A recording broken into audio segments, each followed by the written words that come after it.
In our role as assessor and communicator, we get to know children's abilities and understand where their skills are by observing, by documenting, by writing observations out, which is why you're spending time in a full course to learn how to do observations. And we get to know, understand child development and children's abilities by observing, writing things down, documenting the learning, and making children's symbols visible. And we'll get into that in a few minutes. So we will write the observations down. We will communicate them with families, and we'll also communicate with children. And when we do this, we show children about writing and how it works and what it's used for. And it's a very nice lead into helping children learn about reading and writing, what we call emergent language and literacy. And this is one of the things as an educator, we're constantly demonstrating these things. But more importantly, we're communicating with families about how their children are doing in the program, what they can do at home. Maybe they have ideas for us to do at school. So this really nice relationship with families is very important to be able to communicate openly back and forth about the child and in the best interests of the child. Teacher as planner involves preparing the environment, preparing curriculum, specific curriculum for children. What are the themes? Are the activities that we're going to plan for children? It's different from stage manager in that we're using observations specifically to get at the development of specific skills, help children move along that developmental continuum. And by planning environments and planning curriculum, sometimes you'll see it referred to as a program plan, we're helping children to continue to develop using meaningful, relevant curriculum that's based on their skills, interests, and abilities. That's something that you're learning about in your observation class. And we refer to this as emergent curriculum. So as a planner, we're working with our team members, the people that we're teaching with, to plan that developmentally appropriate curriculum for children. The next stage is what we refer to as teacher as scribe, and it's documenting children's play in words, drawings, and photographs. As a scribe, we're going to show children that their play can be represented in words, that their actions can be represented in words and photographs, so that children will come to the understanding that everything that they do can be represented in another way. Historically, scribes were used for royalty and nobility in the past, because these kings and so on couldn't write, so they'd call for a scribe, and a scribe would write down a note that would be sent to the nearby village and so on. So the scribe had a very important role in these kingdoms and would write the message down for the king, and it would go on to the next village. In early learning environments, the teachers act as scribes. The children are not able to write, but they can give us a great deal of information, about what they would like to communicate and what they would like to say. And we as educators will write it down, and we will act as scribes. When children are learning about reading and writing, they first demonstrate what they understand in different forms of representation. What they understand about their world and what they are processing, the cognitive skills and the abilities come out in their pretend play, where they represent adult behavior and imitate that adult behavior. That's one of the first things that we see in pretend play. And the next step is oral language. They begin to talk about things, and then written language. So it goes through a whole process, and you're going to have a whole course about this in your 4th semester in the program called Language and Emergent Literacy, where you learn about the whole process that is involved in this.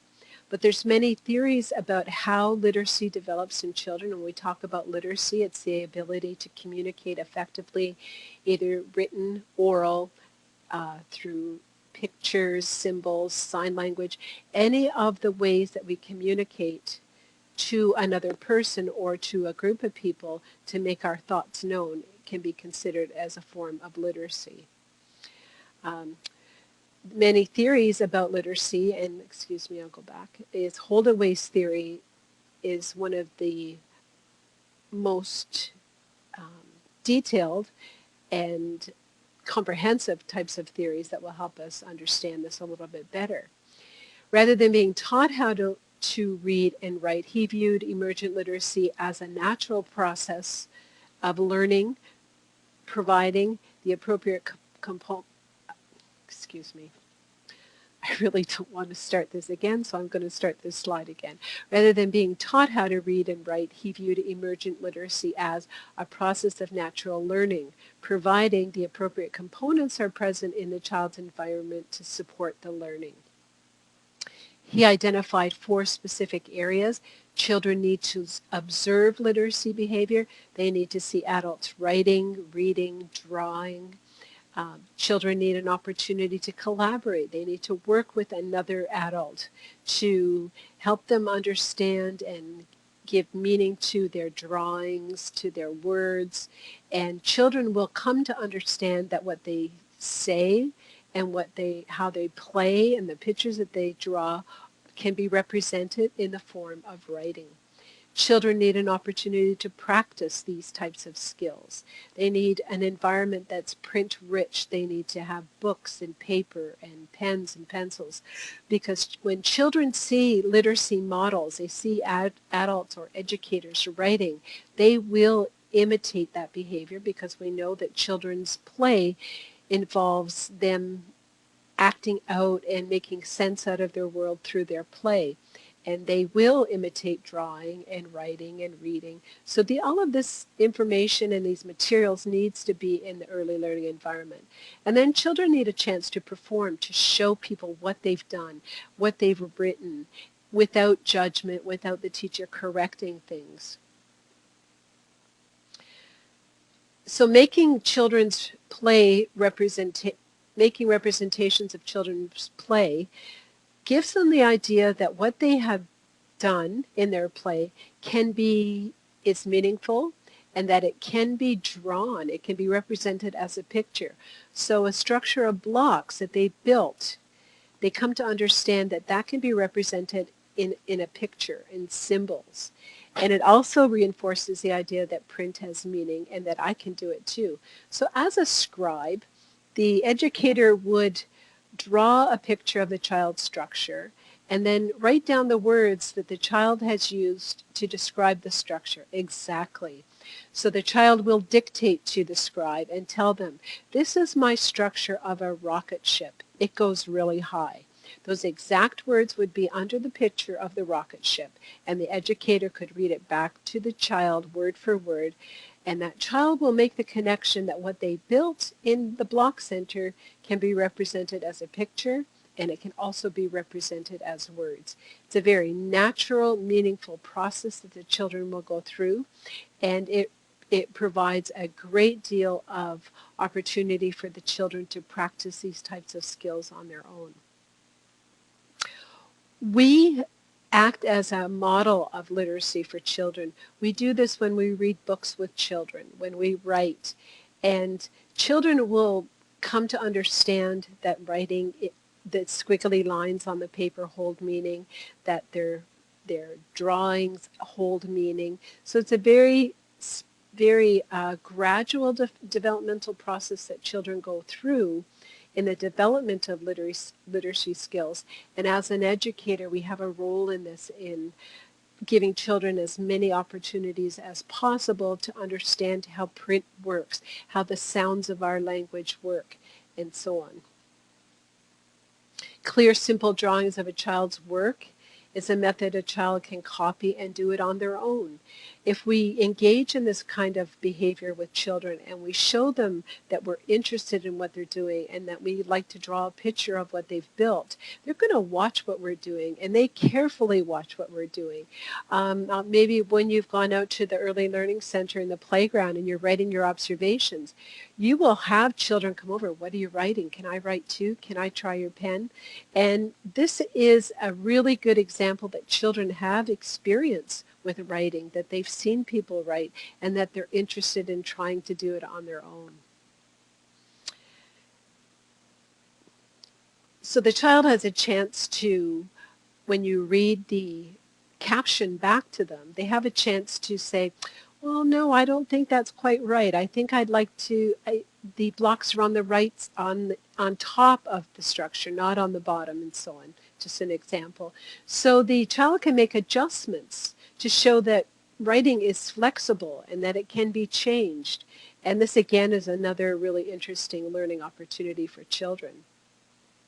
When we do this with children, children can learn problem-solving skills, visual discrimination, development of descriptive language, and the child observes the educator writing and will likely try it out. This is a very, very important component of this type of activity.